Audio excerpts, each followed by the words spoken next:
Hi, everybody. Welcome. Thank you so much for being here at the Century Guild Salon this evening. I'm just so happy you're all tuning in with us tonight. I see some people are in here already, which is wonderful. Tonight, we are going to be discussing Flowering Lines with Century Guild Museum founder and author Thomas Negovan. And this is, let me see if you can see it. There you go. This is one of my favorites that we've published. It's just a great overview of some of the international approaches to the Art Nouveau style approaching the turn of the century. And there's just some really beautiful, elegant pieces in here that I'm just really excited for us to explore and just get some more historical backstory on. If you were not with us for our salon last month, I just mentioned how much we miss having the physical events in the gallery space and just being able to see all of you and talk face to face. And so this is one way we can help recreate that experience and present it on the internet. So thank you all for being here once again. And one thing I want to mention very quickly as we go through the book, as Tom explains it in further detail, if you have any questions about the subject matter or you're curious about something in particular in the book and the style of Art Nouveau, please comment on the YouTube video if you're watching on YouTube, or just leave a comment on the Facebook post if you're joining us on Facebook. And Tom will be glad to elaborate on it, and we'll definitely explore that. So on that same note, I'd like to say hi, Tom. I'm unmuted now. Yes, you are. How are you? I'm well. Good to see you. So why don't we start with the basic precept of Art Nouveau, and then if you could please just explain how each European country interpreted that style differently, because I know there's a lot of different aesthetic approaches. That would be a very long question. The simple answer is that Art Nouveau came after the Industrial Revolution, and artists were clamoring for a connection to nature. And so they infused their work with elements, whether it was floral or just an idea of things that were connected to the geometry of nature. It was also heavily influenced by Japanism. But the simple precept was the idea that collectively artists were seeking for a connection to the natural world and utilize those elements in art, like the tapestry behind you, for example, where it feels very sinuous. And as a result of each country having such a different lineage of experience. In France, you had a lot of exhibitions starting in 1889 that were putting a lot of Japanist wares on display. And so artists were looking at that. Then in Holland, again, the tapestry behind you, you had the Dutch that had Javanese colonies. So there was more of kind of a batik tie-dyed element to it. In England, you had it a little bit more heavily influenced by medieval elements. Mm-hmm. I saw a comment come up that mentioned the resurgence in the 60s of interest in this after the industrial 50s. That is absolutely correct. And it was artists looking back at Art Nouveau. And that's why when people see Art Nouveau, a lot of times their first reaction is, oh, it looks like a psychedelic rock poster. And it's because all of those artists were seeing, especially the German work. The German work was very bold. The French was more delicate. So it's kind of actually, that's a good lead into the book, because the book Flowering Lines, actually I will, how do I share this with you?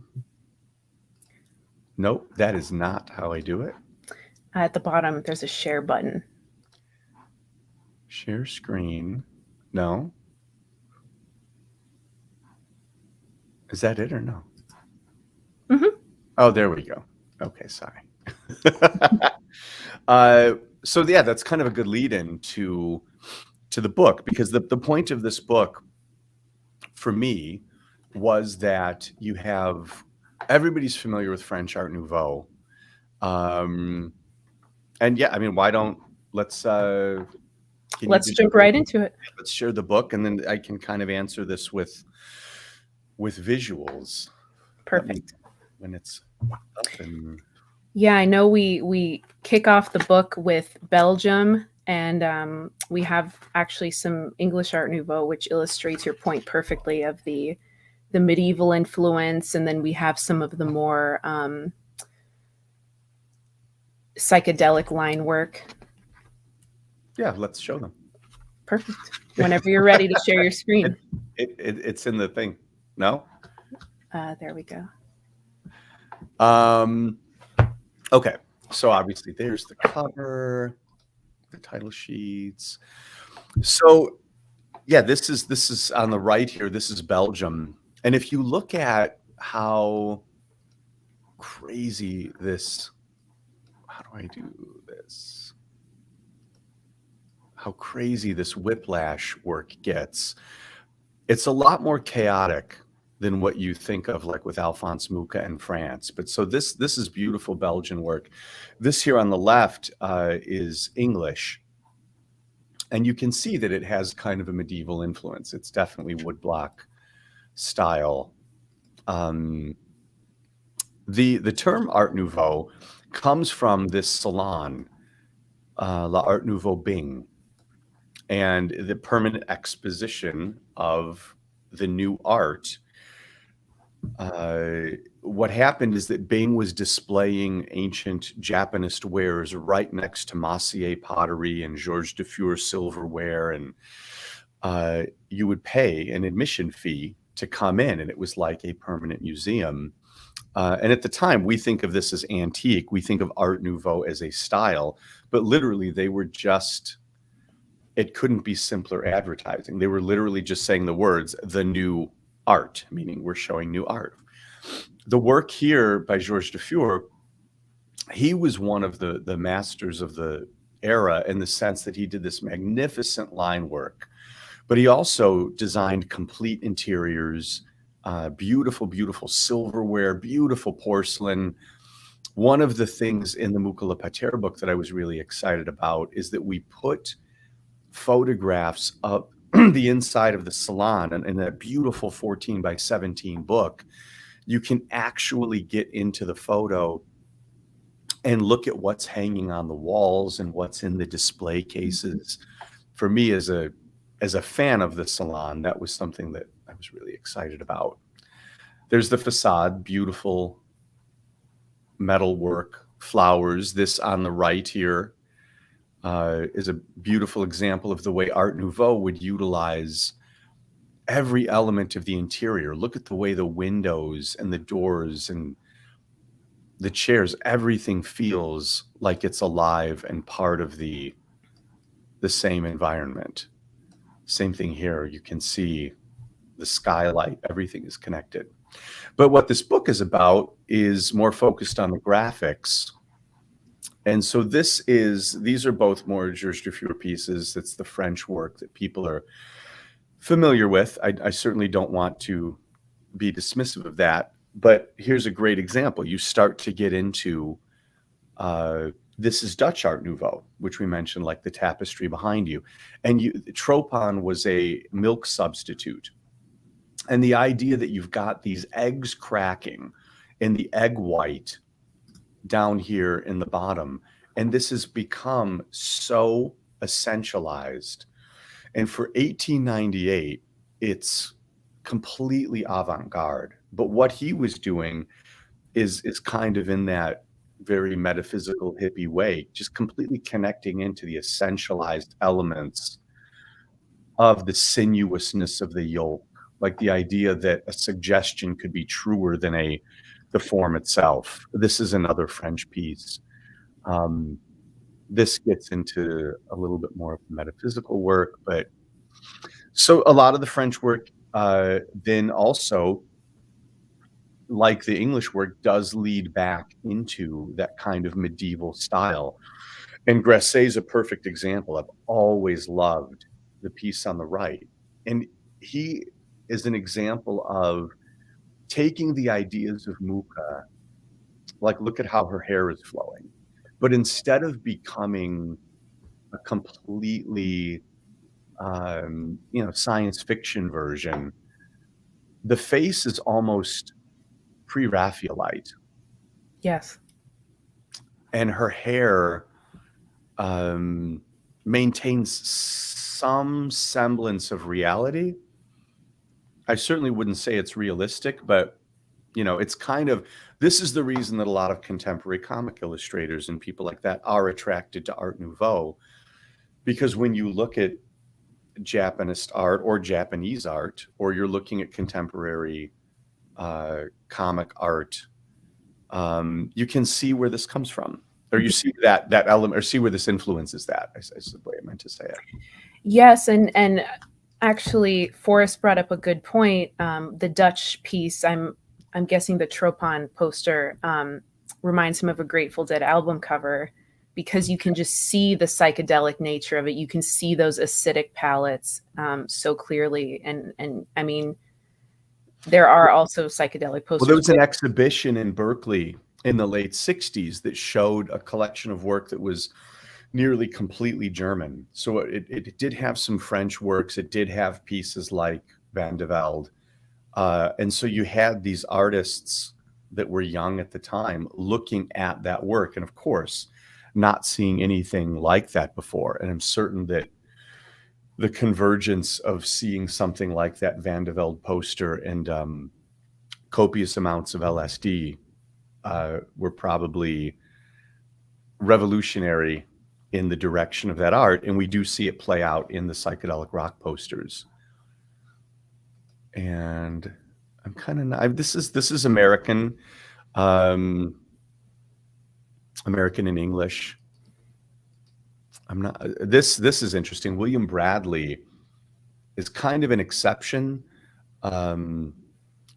His work doesn't really make sense with,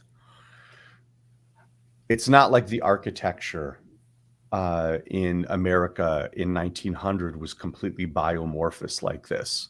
So he's a little bit of an anomaly, but a really fantastic anomaly. And there's nothing in France that's this kind of stylized. So one of the things we were trying to do in this book is really give you a cross section of all of the different ways that artists not only interpreted Art Nouveau, but a lot of these images aren't in books, or if they're in books, it's old rare books. There, a great many of them are certainly not on the internet. Henri Munier is someone that you and I were talking about last night. I'm trying to find one that's kind of like a really bizarre. Okay, this is what I was kind of thinking. So this is a good example. Like, that's Russian Art Nouveau. Look at how arts and crafts, the way that he made the seaweed, it feels like an arts and crafts wallpaper. Mm-hmm. And look at the waves. It's so incredibly stylized. One of the interesting things is some of the approaches are much more folk in nature than others. You know, the French are very ornamental, but and classical. But that's also cultural. Like, think of Russia as a culture compared to France. Like, the French were kind of, they had a really ivory tower approach with it. When you look at the way they created pottery, I had a period where I was buying the Japanese vases that influenced the French, just to put them next to the French versions. And the French palettes are more acidic. They're bolder. The shapes are a little bit more flamboyant.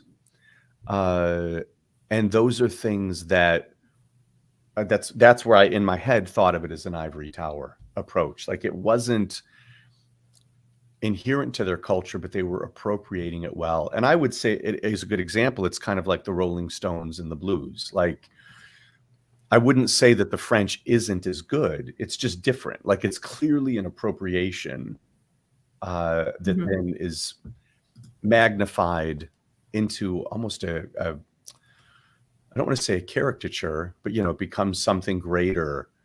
And so a good example is like when we look at, a lot of people think this is Mucha when they see this kind of work, but it's Privat Livement. But like that is so over the top. Mm-hmm. So over the top. You couldn't fit more lines in here. No, you could not. And so that has nothing to do with what the Japanist ideology was. They were obviously doing a lot of things that were very simple. So we've got an interesting question about dividing pre-Raphaelite work and Art Nouveau. Was there a stark dividing line between one movement and the other, or was it more of like a melding, a gradual change? I don't think that there's any aesthetic. There's no real direct link between the two, aside from just the wheel of time moving forward. Like it wasn't like Art Nouveau artists were a direct evolution of the pre-Raphaelites. But a lot of the ideas, and this would go on a completely different tangent, but when you get into kind of some of the metaphysical ideologies of the pre-Raphaelites, that definitely keys into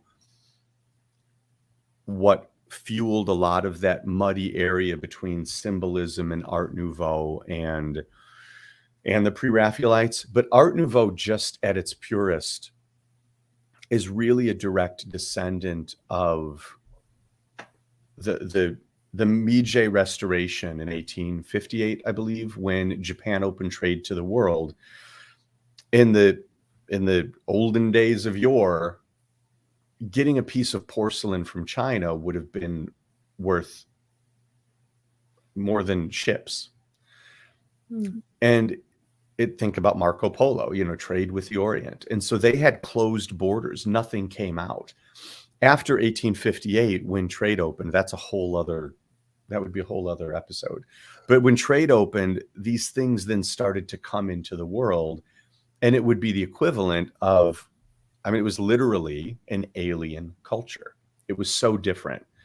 And so the Art Nouveau artists were very directly influenced by that element. And the reason that it's so Japanist when you look at like Lautrec, for example, and not that he's Art Nouveau, but why it happened so strongly in Paris, is because that was such a hub. And the reason it was less so in countries like Russia is because they understood, appreciated, and pursued the ideological aspects, but didn't have the same aspect to the exhibitions to go look at,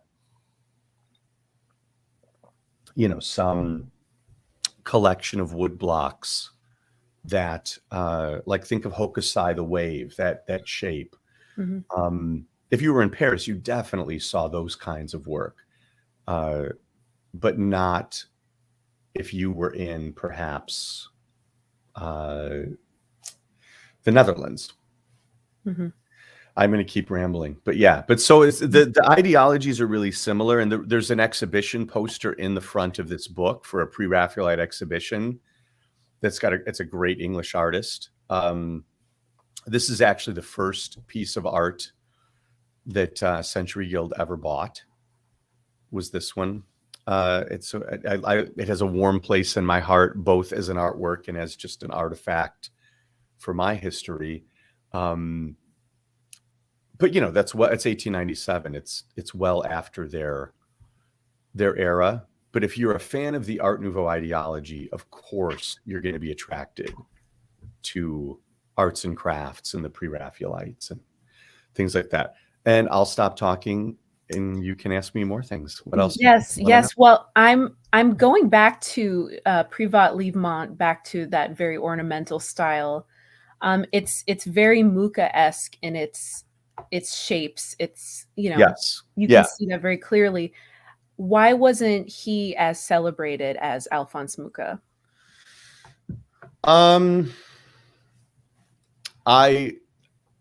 I mean, the answer to that is like saying, why wasn't another band as celebrated as the Beatles? Privat Lievmont was very successful. He wasn't really emulating Mucha. He was strangely concurrent. It's hard to say if one was influencing the other. Mucha's earliest work was a little less comparable to the things that he and Lievmont did in common. So Mucha probably came first, but by months, not by years. And there's no artist in this book that's as successful as Mucha. Mucha was Sarah Bernhardt's designer. She was the most famous actress, possibly in the world. And so designing her posters, designing the jewelry that she was wearing out, designing costumes for her theatrical productions, all of these things really, really put him on the map in a major way. It became so quintessential in France that they called it Mucha style.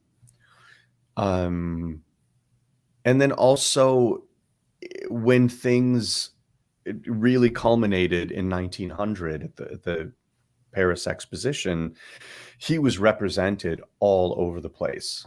The Hungarian pavilion had works of his, France did. He was designing the poster for the Austrian pavilion. So Mucha just had so much promotional and advertising force behind him that it didn't matter how good Lievmont was. He just wasn't gonna be able to compete on the same level. But look at how beautiful that delicate face is, and look at how, I mean, he's got a really strong sensibility. But I love Lievmont. He did it's not in this book, but he did the famous Absinthe Robet poster that people all the time think that it is Mucha, and that's the green poster with the redhead holding up the carafe. So a lot of these works that we're seeing are commercial advertisement type of artworks. The artists at this time, how were they balancing the commercial art that was popular with their own personal art? I mean, the really terrible answer is that they weren't.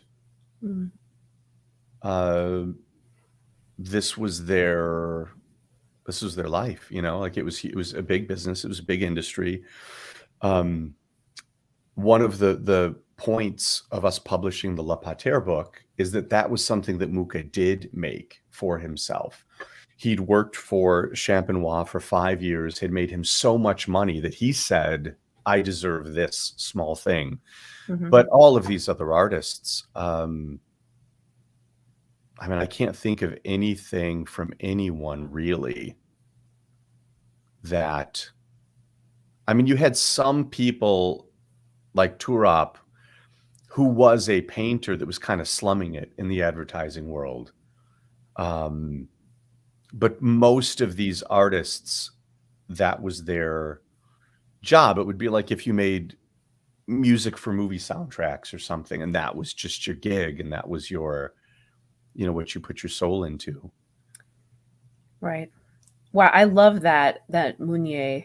I mean, I keep thinking this is a good example of, look at how strong it is compared to the French work, how graphic, again, very, very reminiscent of what we would think as modern, because it's so linear.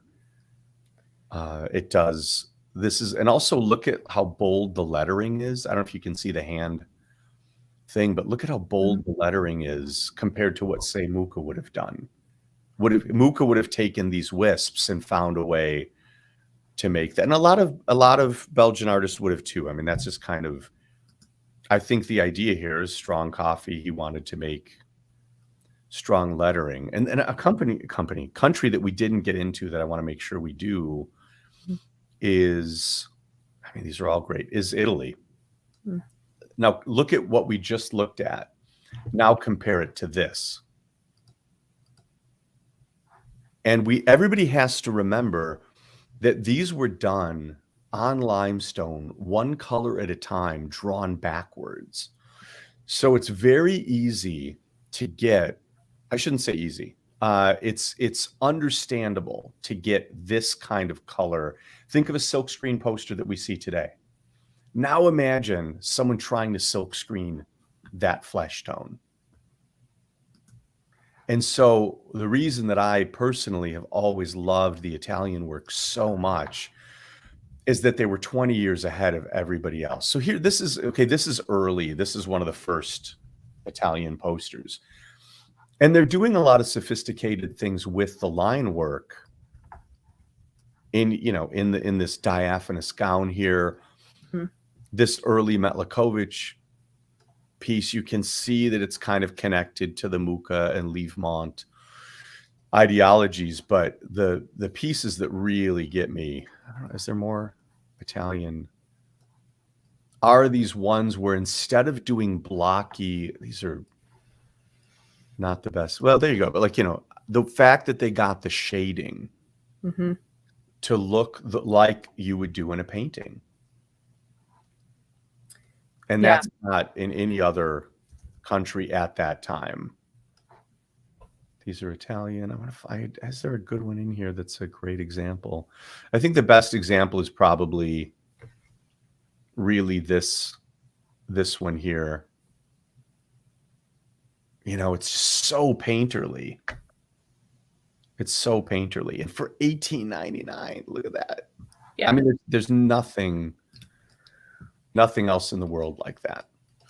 Well, it gives you a whole new appreciation for lithography as an art form unto itself. A lot of emphasis is placed upon traditional painting, but lithography is absolutely an art form.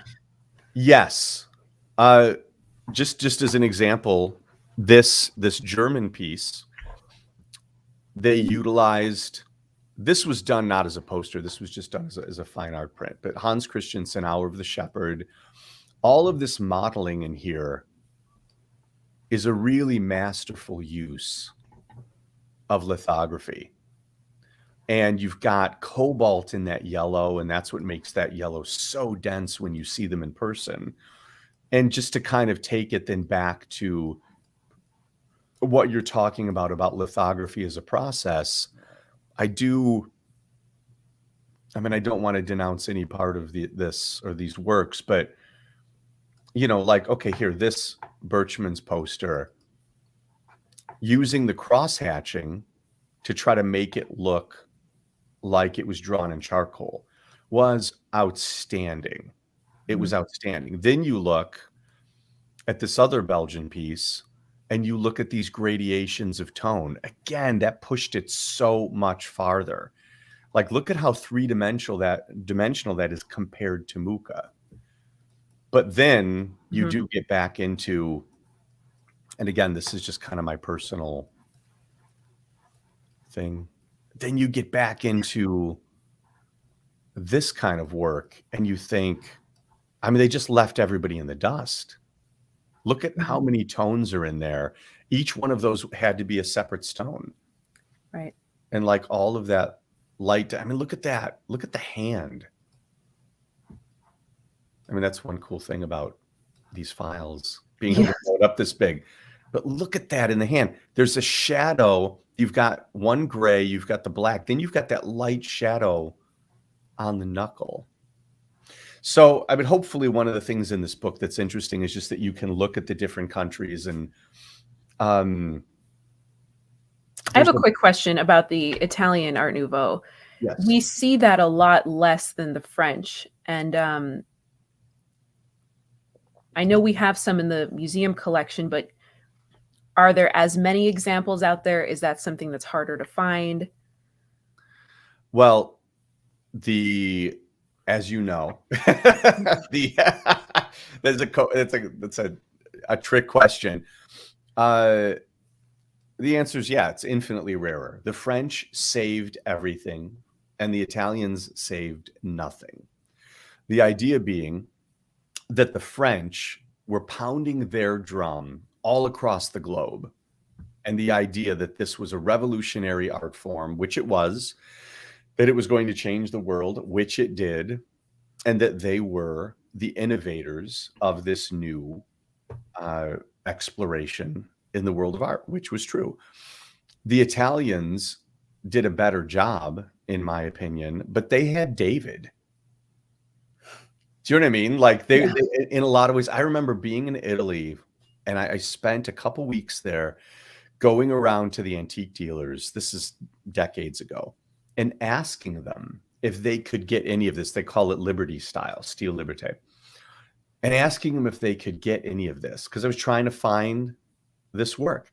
Mhm. Every one of them looked at me like I was a buffoon. It was I had gone in and asked if they could get me like an A-Team lunchbox. And it was like, we don't have any of that, but we have this 14th century urn. Or I remember once someone had a like a kneeling thing, like someone would have had in their home. And I remember it just everything being 400 years old. And at the time I was asking for something that was just a century old.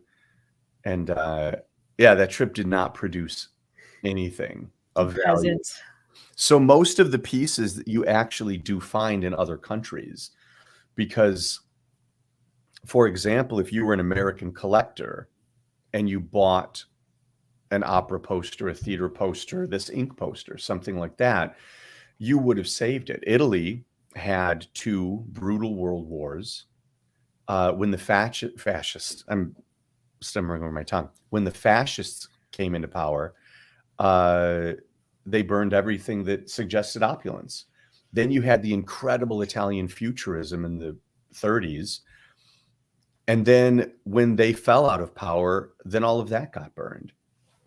So just on all counts, the Italian work, whether it was produced in whatever quantity is not what's up for debate. What is the fact that's relevant today is that regardless of how much is produced, with any of these posters, it's extremely reasonable to assume that there are fewer than 5 copies in existence. Whereas with the French posters, it's extremely reasonable to assume that there are hundreds of copies. And in some cases, thousands when you get into ones from the 20s. And the reason, just so I can clarify that, is that some countries, like a Dutch poster, for example, they might have not had the same problem with things being burned or destroyed in war, but they definitely made far fewer. With the Italians, I'm not sure how much they made. It could have been that they made quite a bit, but we do know today that when you see a rare Italian poster, it's extremely likely that there are fewer than 5. Wow. What about Russian Art Nouveau? Do you know anything about, whether it was something they made in fewer quantities or, because that I know you've mentioned is extremely rare too. That's something that you don't really ever see it. As a country, they didn't really embrace it. And it was not a country from which things were exported in that way. Meaning it wasn't like galleries in Paris had a bunch of Russian artists. Pieces like the Russian piece that's in the book. So, okay, this piece on the left came from a beautiful, beautiful book. I don't know, they might have printed 1,000, I'm not sure. But this one on the right is a great example. It's for a periodical. This was printed. This is a small poster that I don't know if we even still have it, or if we do. But we do. Yeah. It's from, it was printed for an exhibition in St. Petersburg in 1897, where they were doing what the French did. The French printed a lot of small posters for collectors. So this poster was printed for collectors in an edition of 1,000. And I've only ever seen anything from the folio maybe twice in 20 years. So even the one that is kind of the easier to move and save and keep, I've only ever seen twice. I've never seen any record of the big poster.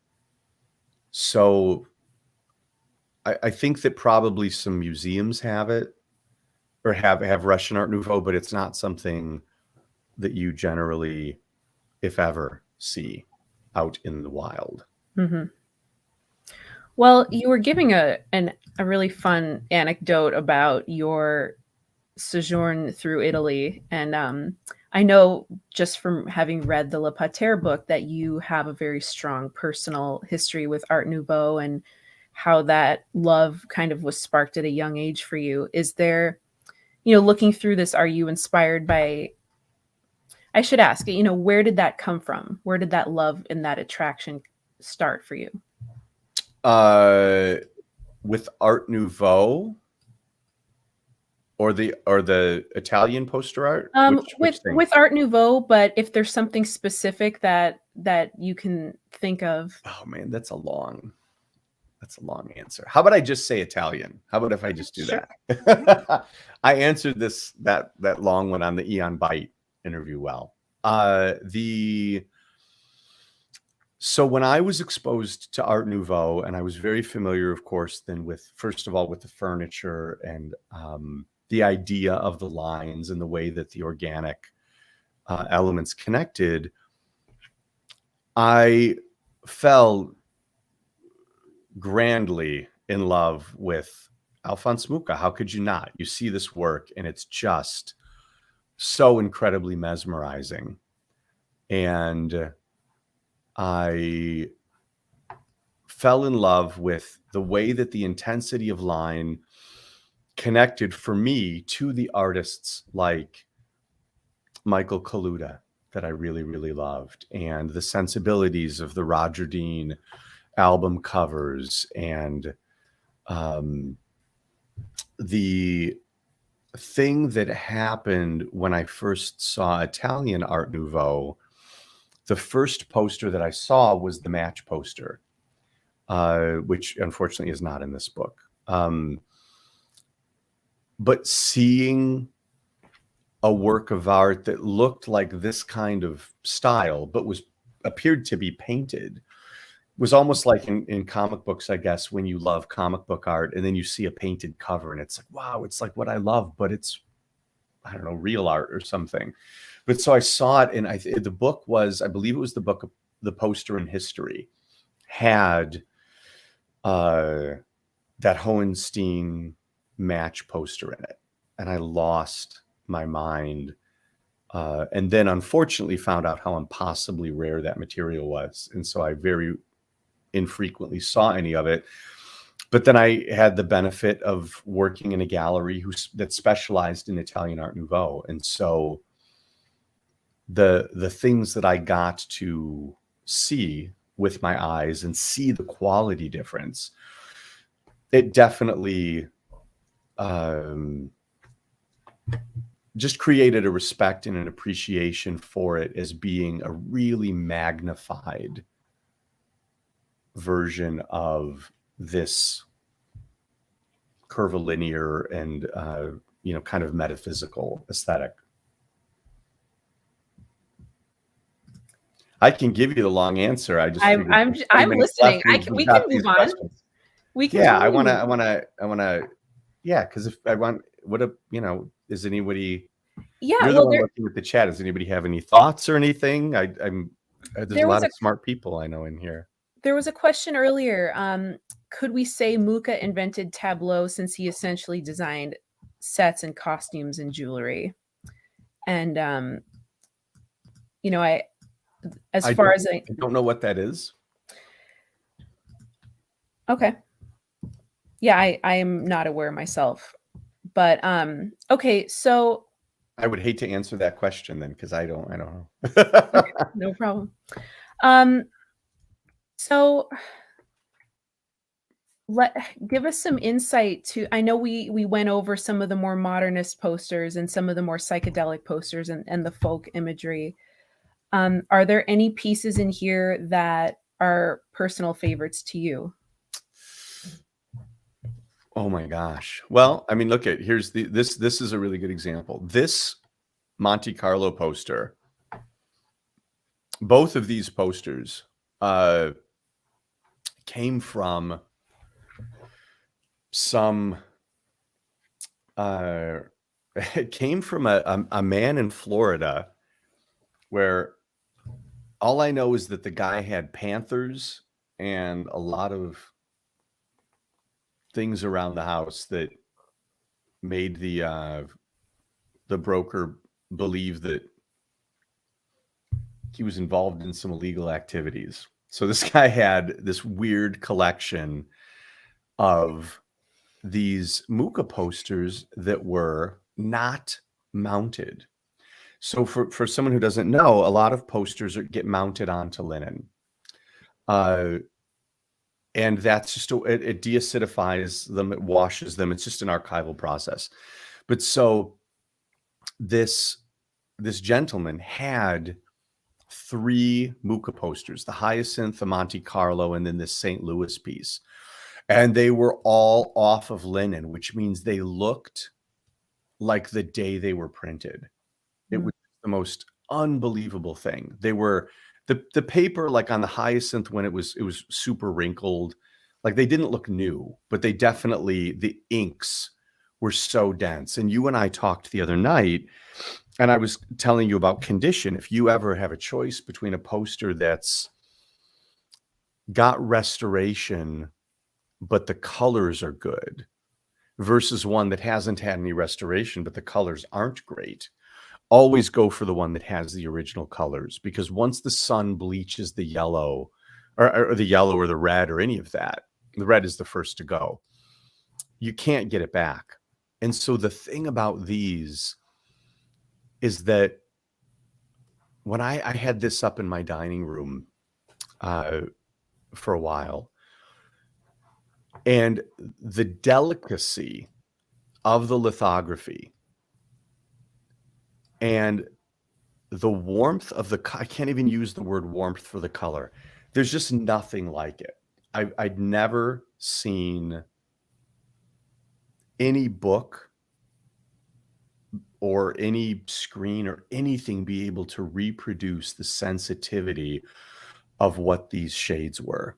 And so, you know, I mean, we were at the time in the sales business, we had to sell it, but just as an artistic experience, I do miss these Mucha posters because they were so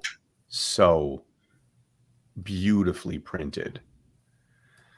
So those are definitely 2 that were huge favorites, and I felt very much like it was a privilege to get to see them. I mean, you know, the Hans Christensen is one that's still an immense favorite because it is so psychedelic. I'm a huge fan of Hohenstein. I really, really love his work. You know, he's someone that I still own pieces by. I mean, of course, the Macintosh is great. Well, let me ask you about, I'm sorry, I was interested in your description of the inks and the brilliance of the colors. And you know, you see that in a physical artwork when you have an original in front of you, and there really is nothing like it. But what makes a print from that time different from something printed today? There's no OSHA laws in 1900. And so they were making, they were metal inks. So there's cobalt in the blue, there's chromium in the yellow. And it because, like, when we start, like today we print with soy-based inks. And we're able to get, like, the technology is really magnificent. We are able to get fantastic prints today. But a bad poster from 1900 looks as good as the best printing today. So when you start getting into the best printing of that era, like that Mucha, you know, the Mucha posters that we were talking about, you're getting into a realm where there isn't anything today that matches it. Certainly the dot printing that we do, like offset printing, can't come close. Inkjet does a really good job, but they're not metal inks. So if it's to the point now where if it's framed and you're 10 feet away from it, there are some posters that you could fool someone with. But okay, here, this is a great example. But colors like this red, it's like when people are talking about digital and they're talking about flesh tones, and there's that constant battle with film to catch something that like a polyester film would have captured easily. Mm-hmm. It's the same thing here. That mustardy tone, that red. So great. Like, I don't want to dismiss this poster, but there was nothing special about that printing. It just was what they were working with was so extraordinary. I mean, of course, this is a great. I mean, that's, and look at that's a Gustav Gershner lamp. You've got an inkwell here. All of these pieces of pottery, which were inspired by Japanism. And Maison Moderne was a shop that was a competitor to Art Nouveau Bing, and was the one of the venues that solidified Art Nouveau as a movement. There's one other thing. I know we're kind of approaching the end here, but one thing I really wanted to talk about, because it's something that I am so interested in personally, and I think others might be, how these, and Prang's Easter is a great example, how these artworks were issued to collectors, what editions were available, how are they printed? Well, okay, so like this poster here was printed to be glued up on the streets. There were galleries that were open where you could buy these posters. There was a thing called Salon Descent that was an exhibition space. It was a very collectible art form because unless you were very wealthy, you didn't have an oil painting. Also, this was very exciting. Like, there was nothing like this that had happened before. So for decades, it was a super exciting art form. This piece here it would have been issued like the one on the right as a large poster, but this particular print was printed in an edition of 1025 in 1897, and maybe a couple hundred exist today, for collectors. And what would happen is that people would buy these small posters, and they would be in folios or books, or buy things separately. The German, I hope nobody gets like seasick from me scrolling through. Like, this would have been in a folio. It was in a folio called Le Stamp Moderne, where you subscribed and received 4 prints a month for 2 years. This piece here on the left was in a series called Allegorian, which was the same formula. You would subscribe and receive these prints. And what people would do is they would keep folios in their parlor. And you've got to remember, this is before television or radio.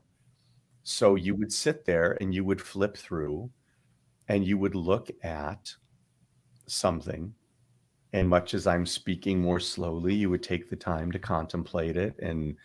And so a lot of I use metaphysical a lot when I'm talking about this work, but a lot of the symbolism, a lot of the, why is the flower in her hair so large? What is her relationship with nature? Mm-hmm. What do the colors suggest to you? Hour of the Shepherd is the title. Well, who is the shepherd? What does that mean? And even a lot of the people that were just doing, and Muka's kind of a good example of this. A lot of the artists that were just doing simple work for advertising wasn't so simple when you get into it. Look at this Princess Hyacinth. In all of this ring around her, there's coding from the play. You've got, her father was a blacksmith. Here's the blacksmith tools. And then, you know, as it proceeds, there's the crown. You get all the way through. There's the hearts joined right here. So, you know, the point is you could spend a lot of time and say you had seen this performance and you had a small version of this post. This is a bad example because there was a small version printed, but it was only in the book of sheet music for the play. And I've only seen it twice in 20 years. But if you had that as a collector and you then were flipping through, you could take your time and really contemplate them. And you could do a world tour. You could talk about Whiplash. You could be appreciating the French elements. And then next thing you know, looking at Dufure's take on the same country, and then immediately leap to England. You know, and I think that a lot of conversations and private salons were devoted to that. Certainly there were in Germany. That's a whole other conversation. But yeah, I mean, people all over the world collected posters. And if you had the poster on the right, the poster on the left, it's giant and you can only have one in your house. Whereas if you buy the one on the left, which was a smaller print, you could have 100. Yes. So anyway, that's the point of what the smaller one's for. I personally started collecting with the smaller ones, and that's what helped my education immensely. So not to make this a commercial for the gallery, but if you like this kind of work, email Kat. And if you say, I really would like to know more about Reed, I'd like to know more about this printing. That is a really great way to start, is to, you know, like this one here on the right is an artist. And the one that I have isn't in the book, but one of the first pieces I ever bought for myself was by Ethel Reed. And I just love her work. And when you're looking at one of the original lithographs, it really does give you a different connection to understanding the sensitivity of the era. Well, speaking of which, we got a question about the way the women are dressed, and it's seeming at odds with the fashion of the time. When you think of Victorian, they think of bustles, corsets, and structure. And so the question is, are the depictions in response to the fashion of the time? Jules Charest drew a lot of women with big yellow puffy dresses, and women started dressing like that. So if you saw them in Paris, you would call them charettes, like a woman who dressed like a poster. They would say, oh, she's a charrette. So it's kind of in step with the fashion. It probably leans towards pushing it. I'm trying to think if there's any examples here that follow it. I mean, you know, these are obviously very classical. No one was walking around like that. Oh, here's a great example. Look at that dress. Oh my God. But I've seen pictures of dresses like that. It was certainly not what a woman walking down the street was wearing, but you could buy a dress like that. I'm sorry, my computer's being so slow. That's why it's doing that. But look at that dress. Like that was, you could have bought that. Same thing here. I know. Look at this. Look at that outfit.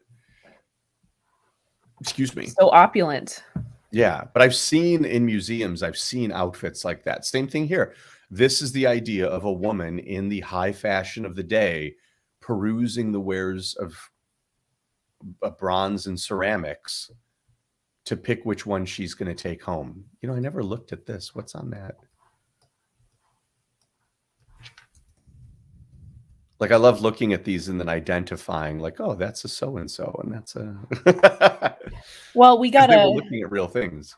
We got a comment from Elias. They were not afraid of using pre-Christian iconographic symbolism, which truly enriches the deeper expressions and Oh emotions. my God. How did I know this was going to be so many words?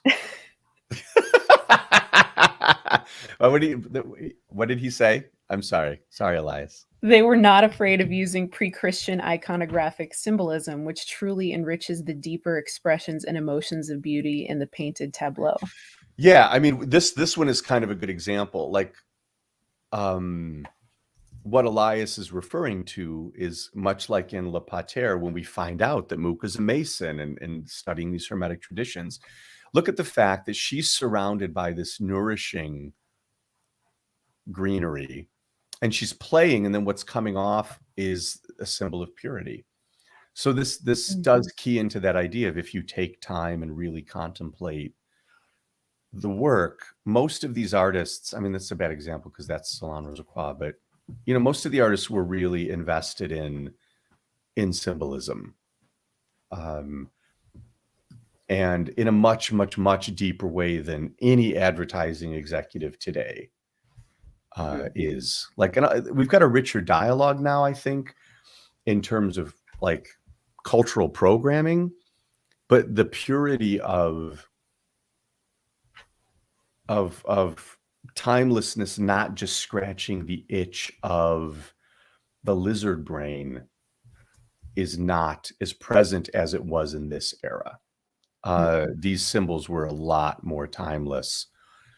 You know, like you've got the ink with the night sky, and you know, there. It's I don't want to make it sound quaint at all, because it's not. It's very sophisticated, but there is an elegance to it that's kind of lacking today. This isn't exactly Instagram fodder. No, that's, yeah, you couldn't absorb this in 2.3 seconds or whatever, or whatever the window is. Are there any last questions or anything that I have not seen any come in. We you know, I keep thinking back to, oh, here's one. Are there any films that do a good job of reproducing or accurately representing the Art Nouveau style? Are there any films? Yes, films. Oh my God. I mean, the one thing that I'll say is, if anyone hasn't seen Bride of the Wind, it's Vienna 1900, and they nailed the art direction. I wouldn't call it an Art Nouveau movie, but it's Alma Mahler who went through men, like Picasso went through women, and she lived a very opulent lifestyle. And even in the train station, the posters that they have up, the lighting, like whoever did the art direction really, really, really nailed it. I'm going to really quickly scroll through just to see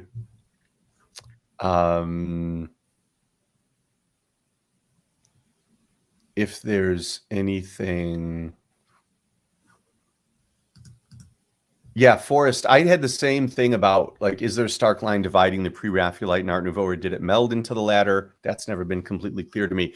I had the same experience, and I did look for connections. I just didn't really find it as much as it was, I think, through the lens of history that we're able to look and see, this does kind of aesthetically lead in. But I think it's just that in both cases, they were incredibly romantic art movements, and so that appeals to us as romantics.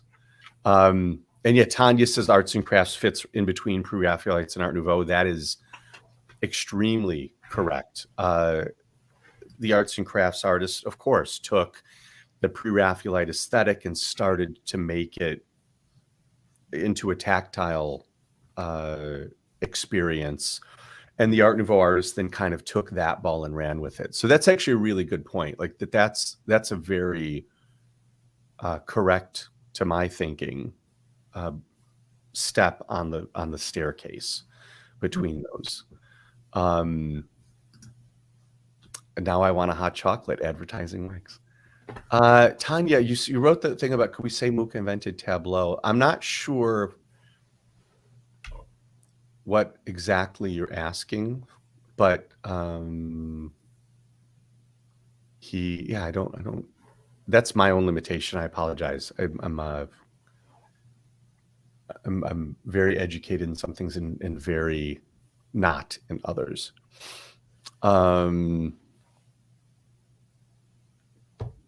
Okay, and yeah, working backwards from Kaluta and Vess and Adam Hughes, of course. When I first started seeing Art Nouveau, my connection to it was thinking, oh, this looks like fantasy art. Oh, this looks like the really great comic art. And so over the years, I'm really lucky that I've been able to become friends with all of these artists who were so inspirational to me. And one of my, I'll just say this Michael Kaluta thing because it was such a really nice experience, is I met him at San Diego Comic-Con when we brought our big pavilion. And he said, yeah, we've all been talking about how cool it is that you're carrying the torch on this. We feel like we've been championing Art Nouveau for such a long time. He said, I just want to thank you for bringing all this Art Nouveau here. And my response was, no, thank you for drawing in this way and making it still a part of popular culture so that I had a foothold from which to discover backwards. And of course, Charles Vess and Adam Hughes are fantastic. Tableau is about setting up a live scene for the model session. I'm not sure if I could say, I'm not sure how exactly, if how that connects to Muka, kind of, doing all those different things. I apologize to put you on the spot. I'm trying to give a meaningful answer so we're having a conversation. We should probably email about this. You can tell me what you're thinking and we can talk about it next time. We've got another question here from Blitz1. What can you tell us about... That is not his real name. Who's Blitz1? That is not a real name. It sounds like a given name to me. Forrest Aguirre, let me finish getting through this. Interesting to see how much Mobius and Drouillet mimicked the styles here. Oh my God, so much so. It was just Mobius's birthday.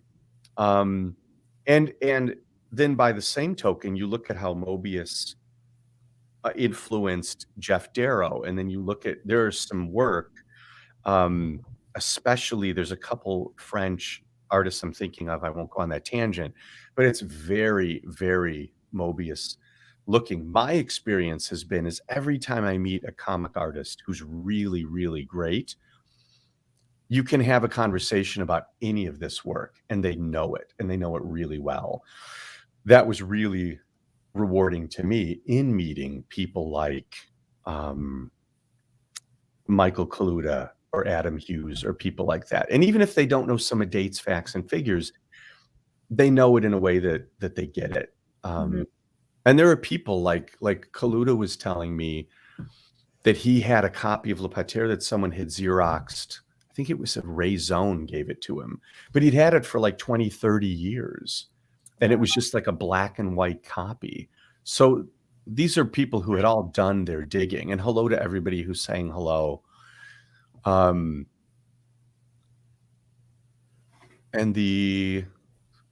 sorry, my thing is,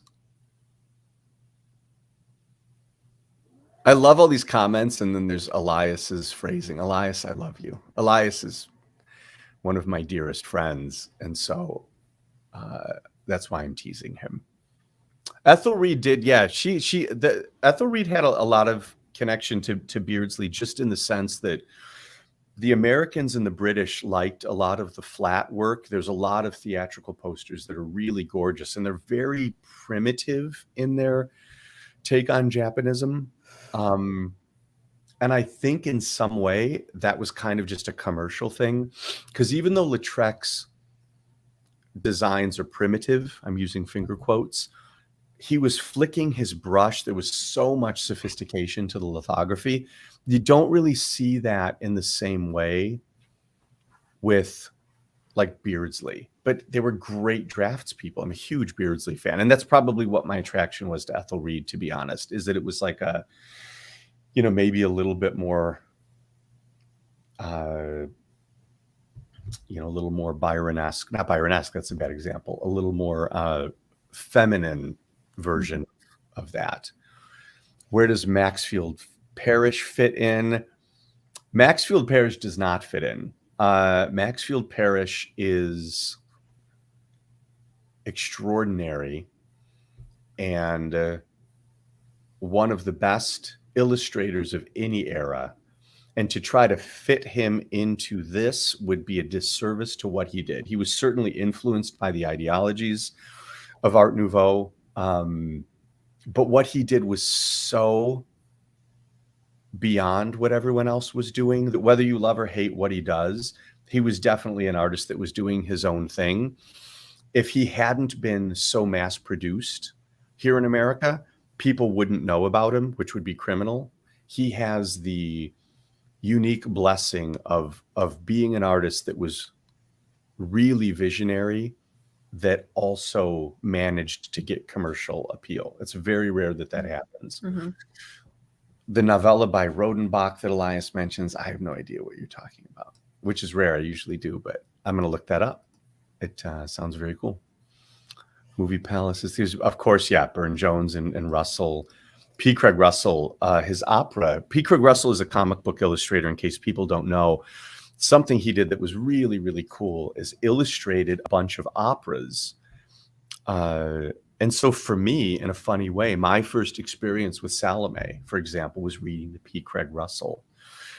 And he was with so many different publishers and things appeared in so many places that what he did is he numbered his works opus. And he did early works with Michael Moorcock, or not with, but of Michael Moorcock's work.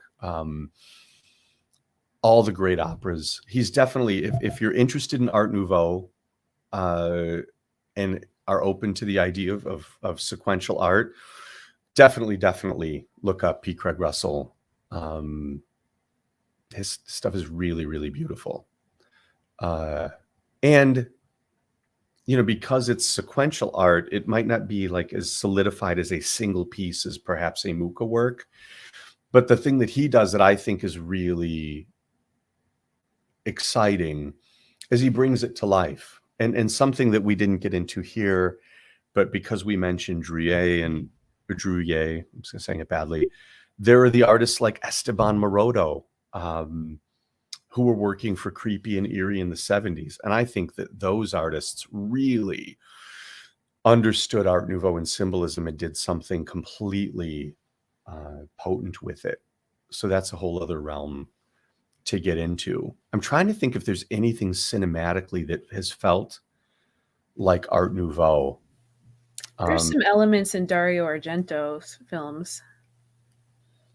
Are you talking about the architecture, like in So that house? Yeah. I'm trying to think of like if anything feels like Art Nouveau. Like here's an example: Begotten, Elias's film, feels like a Munch painting. If someone said to me, what does, like if we were looking at that realm of 19th century work and someone said, well, is there anything that feels like symbolism?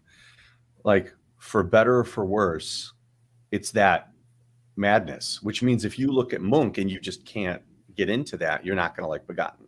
But if you do appreciate Edvard Munch, when you see it projected on the big screen and it looks like silver particles moving across the screen, it looks like you're looking at a symbolist art piece. Pull the book up again, just so I can show. This isn't Munch, but as an example, like Amanjan. Oh yeah. Like how would you, like if someone said, well, how would you portray that in film? Well, I would say in a very dark version, you would do something like Elias did with Begotten. But for Art Nouveau, that's what I'm trying to think of. Like, is there anything? I mean, of course, there's movies like What Dreams May Come that are really beautiful, but I'm just trying to think because it seems like such a. There's some. We got a comment here. There's definitely some Art Nouveau inspiration in Rivendell in The Lord of the Rings, the Elvish architecture. Yeah. Well, the first year that we did Comic-Con, this was really crazy. We were set up across from the costumes from Lord of the Rings. And so people would be looking at all of the elves' cloaks and the beautiful brooches, and then they would turn around and we had, you know, like my my little necklace here. I can't really see it, but it's Celtic, and that's what they were looking at. And so, yeah, I mean, that's actually a really good example from an art direction point of view, that the people working on that absolutely nailed the Art Nouveau elements. Now I'm going to be thinking about that, but I don't know. Shout out to Elias, Lord of the Rings. Krull. That's a deep cut, Tanya. Wolverine would totally. Someone listened to that interview. Who's CJ Star Monkey? Who are you really? These are not people's real names. I don't know who anybody is. But yes, there's a story about that. But we are 10 minutes over, so we should. We are 11 minutes over. For me, before Kat says anything, thank you guys so much for being here. As she said, the reason that we're trying to do these is that between the pandemic and between us shifting away from having art openings to doing the publishing, we're just trying to find a way to be more present, to talk about people whose work we love in these earlier eras. And and I don't want to get too far off the tangent, but in my head, I'm just thinking about, it's one of the beautiful things about Art Nouveau is that it is meant to inspire connectedness. That's the point of the movement. And then you think about, well, digital technology is so powerful and so extraordinary, and we use it to fight about, things we're uneducated on social media. And so we're just trying to figure out how to use the technology in a positive way to nurture some of the connection that we have enjoyed over the last couple decades between Comic-Con and the art shows that we've done and having a physical gallery. So if there's ideas that anyone has or anything like that of how we can make this better, don't be shy about emailing us, especially Kat or Chandra, because they're kind of running this and just steering me toward this chair when it's time. So anyway, for me, it's a privilege, and I'll just ramble until anyone stops me. So this is where Kat mutes my microphone. Taking the wheel. Do you want to tell people what we're going to talk about next month? I'd be delighted. Yes. If you loved the artwork we went over tonight, guys, we're going to be exploring Carl Otto Czeszka's work next month. And he was also a big proponent of Art Nouveau, but there was definitely a darker element to it that I personally believe has not been explored enough. But let me just give you a little idea of what we're going to be looking at. I'll say this about Czeszka. I was completely wrong about Czeszka. I told everybody for years he was going to hit big. And the reason is he was nestled right in between Klimt and Koloman Moser. Gustav Klimt, Koloman Moser, Carl Otto Czeszka was like the holy trinity in Austria. And I consistently was like, people are, and he does this beautiful, beautiful Art Nouveau work. He's more leaning into the Art Nouveau. But then when he got into the Art Deco period, he totally defined that style in Austria. And I just thought, I can't believe that people are missing this. Mm-hmm. And I'm sad to say, it is 2021. It has still not happened.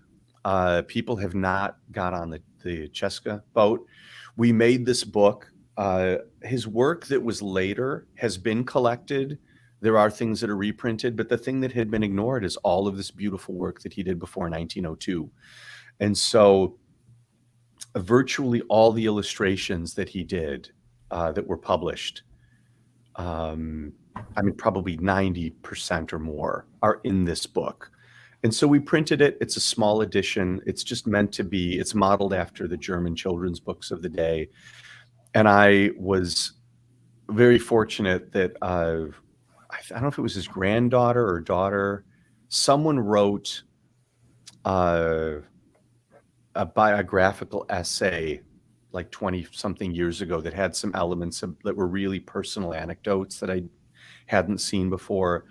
But I did a lot of deep diving on the research and then kind of told his story just as a really simple slightly morbid children's story, and then put his illustrations throughout. So just kind of as a little piece of poetry. It's a book I'm really proud of, but the work is really, it's beautiful, and he's a name that people don't know that should. Yes, and if you loved Flowering Lines, if you're interested in getting the Cheshka book, these are both available at centuryguild.net. And so December 2nd is when we're going to be talking about Cheshka. Thursday, December 2nd, 6 p.m. Pacific time. You need like a Batman thing. Same cat time, same cat channel. Oh, yeah. Love it. And guys, if you're enjoying the salons, please let us know. We'd love to hear from you. This is very much a community-based project that we're doing, and we just love being in contact with you guys. If there's anything we can improve on, please reach out to us. And then in the meantime, just subscribe to our YouTube channel. We're going to be here the first Thursday of every month at 6 p.m. Pacific. Easy to remember. And the plan, I think, just also to say, since we went over anyway, is to go through the books. I think when we get to Le Pater, we're waiting to do that till the paperbacks are out and people have them. But, you know, we also are intending to get into other subjects like, you know, working as a contemporary artist, things like that. So if there's ever questions that you have that are just kind of things that you might normally strike up in conversation, we don't always have to be militant on these as far as keeping it to the book, unless that's what you guys want to do. But, you know, our intention is to, as Kat said, just find a way to be available to talk. Yes. Thank you guys so much. I really appreciate you so being here. much for being here. And thank you to Chandra and Brandon for your moderation and tech assistance this evening. And we look forward to seeing you guys next month, December 2nd. All right. Thank you, guys. We'll see you soon. Bye-bye.